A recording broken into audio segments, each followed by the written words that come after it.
Welcome back friends, this is Mansi Goswami from the bioscience arena. So आज की इस video में हम एक नया टॉपिक शुरू करने वाले हैं which is ketone bodies. Ketone bodies क्या होती हैं, कैसे फॉर्म यानी कि इनका सिंथेसिस कैसे होता है हमारी बॉडी के अंदर, यूकैरियोटिक सेल के अंदर कैसे सिंथेसिस होता है, इसी के साथ इसका मेटाबॉलिक पाथवे हम पूरा अच्छे से जाने देखना and I hope you will get all the point. अब इसी के साथ साथ अगर आपको कीटोन बॉडीज के नोट्स चाहिए तो उस पीडीएफ की लिंक आपको मेरे डिस्क्रिप्शन बॉक्स में मिल। पहले कीटोन बॉडीज होते क्या है, तो ये एक तरह के केमिकल्स होते हैं। ये कब फॉर्म होते हैं, जब हमारी ब्लड में इंसुलिन हार्मोन की कमी हो जाती है। हम कहें कि उस केस में कीटोन बॉडीज का सिंथेसिस होता है जब हमारी बॉडी में ग्लूकोज की कमी हो जाती है। और जिस एनर्जी का जो अल्टरनेटिव सोर्स हमने देखा था वो हमने फैटी एसिड का जब ऑक्सीडेशन होता है वो भी देखा था। ठीक है, तो ये एक और मेटाबॉलिक पाथवे है जिसमें कि एनर्जी बनती है फैटी एसिड और ग्लाइकोलाइसिस के अलावा।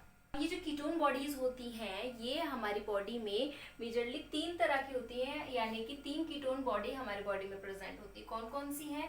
पहला है एसीटोन एसीटेट कीटोन बॉडी, दूसरा है एसीटोन और तीसरा है beta hydro oxy ब्यूट्रेट ketone body. तो ये 3 तरह की कीटोन बॉडी हमारे बॉडी में प्रेजेंट होती। कौन कौन सी? एसीटो एसीटेट, दूसरा है एसीटोन और तीसरा है बीटा हाइड्रो ऑक्सी ब्यूट्रेट। का सिंथेसिस कैसे होता है ये हम पूरा इस पाथवे से जान। इसके बाद जो एसीटो एसीटेट होता है और जो एसीटोन होता है इनको हम ट्रू कीटोन बॉडीज बोलते हैं। क्यों? क्योंकि इन दोनों में कीटोन ग्रुप प्रेजेंट होता है, इसीलिए हम इन दोनों को ट्रू कीटोन बॉडी बोलते हैं। दूसरा पॉइंट क्या है याद रखने वाला, आपको इस पाथवे में दिख रहा होगा, हालांकि मैं इसको अच्छे से समझाऊंगी, लेकिन एसीटो एसीटेट से 2 चीजें बन रही है, यानी कि 2 कीटोन बॉडी बन रही है, एसीटोन और बीटा हाइड्रो ऑक्सी ब्यूट्रेट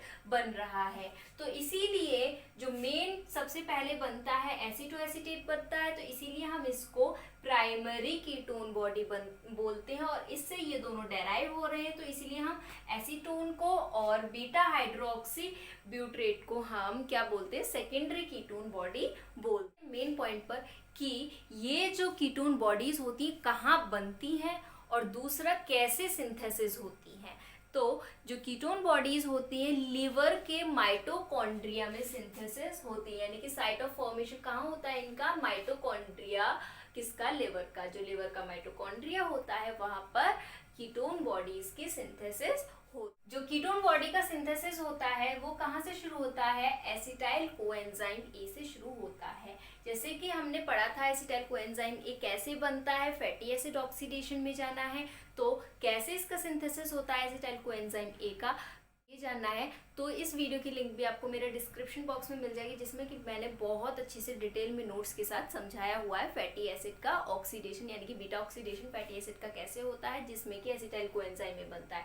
अब उसमें तो कैसे होता है? सबसे पहले जो एसिटाइल कोएंजाइम ए होता है, 2 एसिटाइल कोएंजाइम ए मिलके 3 अलग अलग तरह की कीटोन बॉडीज बनाते हैं। तो सबसे पहले प्रोसेस क्या होता है? सबसे पहले होता है कंडेंसेशन। क्या होता है? कंडेंसेशन होता है। इस कंडेंसेशन में क्या होगा? जो 2 हमारे एसिटाइल कोएंजाइम ए होते हैं ये कन्वर्ट कर दिए जाते हैं एसीटो एसिटाइल कोएंजाइम ए में। किस एंजाइम की मदद से? एसीटो एसिटाइल कोएंजाइम ए की मदद से, थायोलेज एंजाइम की मदद से ये कंडेंसेशन प्रोसेस होती है, जिसमें कि क्या होता है? कोएंजाइम ए का रिमूवल होता है।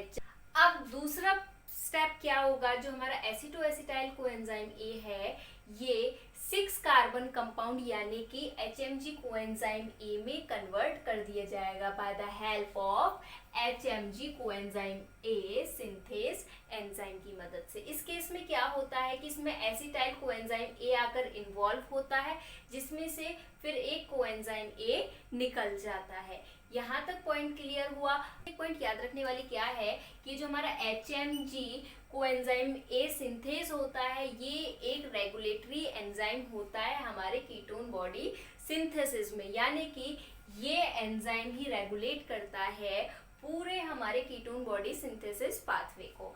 अब उसके बाद क्या होगा? जो हमारा HMG कोएंजाइम ए होता है ये देन कन्वर्ट कर दिया जाता है एसीटो एसीटेट में, जो कि हमारा प्राइमरी कीटोन बॉडी होता है। किस एंजाइम की मदद से? HMG coenzyme A lysis enzyme की मदद से। और क्या होता है? एसिटाइल कोएंजाइम ए इसमें से रिमूव हो जाता है इस स्टेप के दौरान।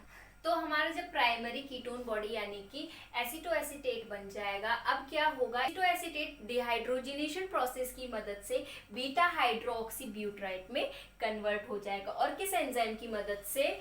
डी बीटा हाइड्रोक्सीब्यूट्रेट डिहाइड्रोजिनेज एंजाइम की मदद से, जिसमें कि क्या होता है?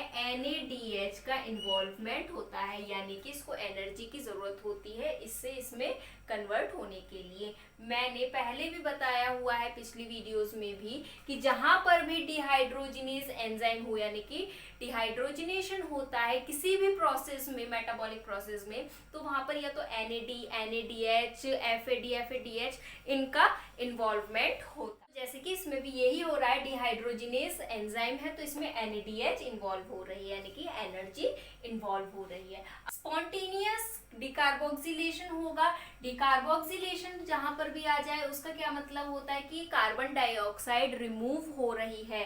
तो एसीटोएसीटेट डिकार्बोक्सिलेज एंजाइम की मदद से क्या होगा?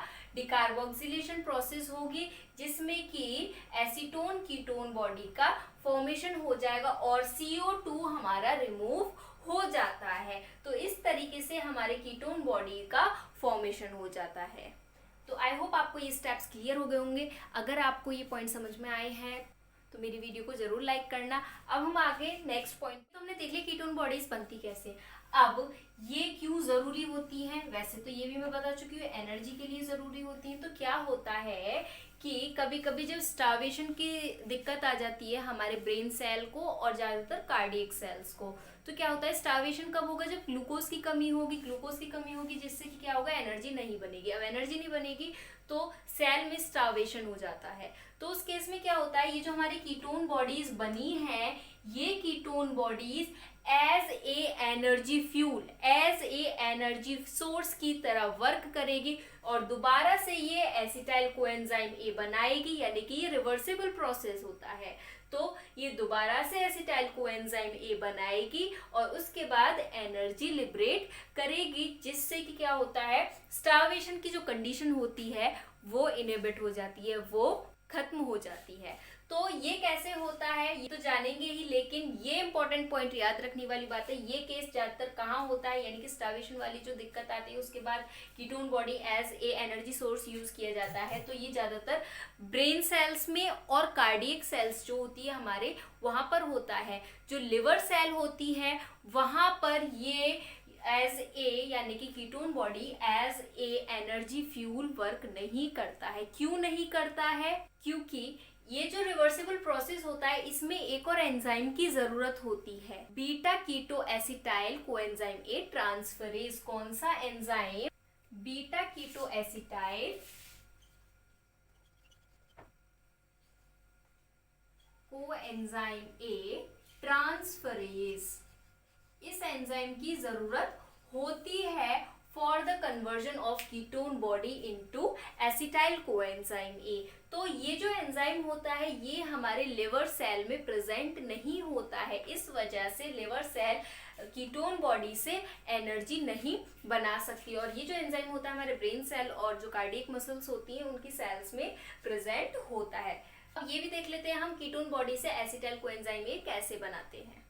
तो इसी पाथवे से समझ लेते हैं ताकि आसानी होगी कहाँ कहाँ पर कैसे कैसे चेंजेस आए। तो हमने क्या बोला? कीटोन बॉडी से एसिटाइल कोएंजाइम ए बनेगा। तो क्या होगा? ये जो हमारा बीटा हाइड्रोक्सी ब्यूट्रेट होगा जो कि कीटोन बॉडी, ये दोबारा से इसमें कन्वर्ट हो जाएगा, एसीटोएसीटेट में कन्वर्ट हो जाएगा by the help of same enzyme यानी कि बीटा हाइड्रोक्सी ब्यूट्रेट डिहाइड्रोजिनेज एंजाइम की मदद से। अब क्या होगा? ये जो एसीटोएसीटेट कीटोन बॉडी है ये चेंज होगा, ये किस में कन्वर्ट होगा? ये कन्वर्ट हो जाएगा एसीटोएसिटाइल कोएंजाइम ए में। किस एंजाइम की मदद से इसमें एंजाइम चेंज हो जाएगा? जो मैंने अभी बताया था, कौन सी? कीटो एसिटाइल कोएंजाइम ए ट्रांसफरेज। बस यहां पर चेंज होगा, ठीक है।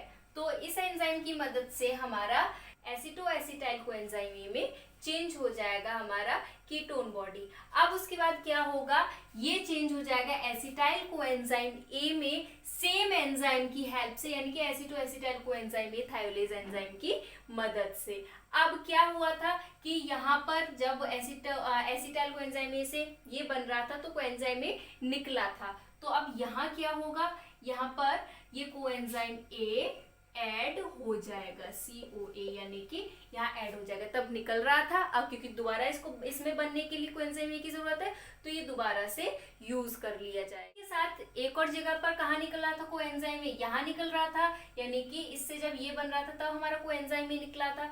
तो इस केस में क्या होगा, यहाँ पर भी हमें कोएंजाइम ए की जरूरत है, तो सक्सिनाइल कोएंजाइम ए इसमें इन्वॉल्व होगा, जिसमें क्या होगा, ये अपना कोएंजाइम ए इसको दे देगा और ये जो फिर सक्सिनाइल ये सक्सिनेट की फॉर्म में बाहर निकल जाएगा। तो इस तरीके से ये प्रोसेस होती है। अब हमें हमारे ब्रेन सेल्स को किसकी एनर्जी की जरूरत पड़ती है, ड्यूरिंग स्टार्वेशन। अब क्या होता है, कीटोन बॉडी की वजह से कुछ डिसीज हो जाती है हमारी बॉडीज में। जब अब कीटोन बॉडीज का अमाउंट ज़्यादा या कम हो जाए तो उस केस में कुछ टर्म्स यूज़ किए जाते हैं उन पर्टिकुलर डिसीज के लिए। जैसे कि पहला है एसिडोसिस। इसमें क्या होता है, जब कीटोन बॉडीज का अमाउंट बढ़ जाता है हमारे ब्लड में, कीटोन बॉडी यानी कि बीटा हाइड्रोक्सीब्यूटाइट और एसीटोएसिटेट, तो इनका अमाउंट जो हमारे ब्लड में इंक्रीज हो जाता है तो क्या होता है, ब्लड का जो पीएच होता है वो और लो हो जाता है। यानी कि कीटोन बॉडी इंक्रीज होंगी अगर हमारे ब्लड में, तो ब्लड का जो पीएच होगा वो डिक्रीज हो जाता है, क्योंकि ये जो कीटोन बॉडीज होती है समवेयर ये एसिडिक होती है नेचर में, तो इसीलिए ब्लड का पीएच लो कर देती हैं, जिस डिसीज को हम क्या बोलते हैं, एसिडोसिस बोलते हैं। अगला टर्म यूज किया जाता है एक और, कीटोनेमिया। इसमें क्या होता है, सेम है, कीटोन बॉडी का जब अमाउंट काफी ज्यादा बढ़ जाता है हमारे ब्लड में तो उस केस को हम क्या बोलते हैं, कीटोनेमिया बोलते हैं। और एक और टर्म यूज किया जाता है कीटोन्यूरिया, जब हमारे यूरिन में क्या होता है, कीटोन बॉडीज का अमाउंट इंक्रीज हो जाता है तो उस कंडीशन को हम बोलते हैं कीटोन्यूरिया। यहाँ पर टॉपिक कीटोन बॉडी खत्म होता है। अगर आपको वीडियो पसंद आए हो तो लाइक बटन जरूर दबाएं। इसी के साथ अगर आपने मेरे चैनल तक सब्सक्राइब नहीं किया तो मेरा चैनल सब्सक्राइब करें, ताकि आपको बायोटेक्नोलॉजी, बायोलॉजी की और जितनी भी ब्रांचेज है, माइक्रोबायोलॉजी या इम्यूनोलॉजी, इन सभी से रिलेटेड वीडियोस आपको टाइम टू टाइम मिलती रहेंगे, कि आपको नोट्स भी प्रोवाइड कराए जाएंगे। साथ आप मुझे इंस्टाग्राम पे भी फॉलो कर सकते हैं, जिसमें कि मैं डेली न्यू कॉम्पिटिटिव एग्जाम से रिलेटेड MCQs या कुछ इंपॉर्टेंट पॉइंट्स रोज अपलोड करती रहती हूँ, तो ताकि आपको उसके बारे में भी जानकारी मिल सके।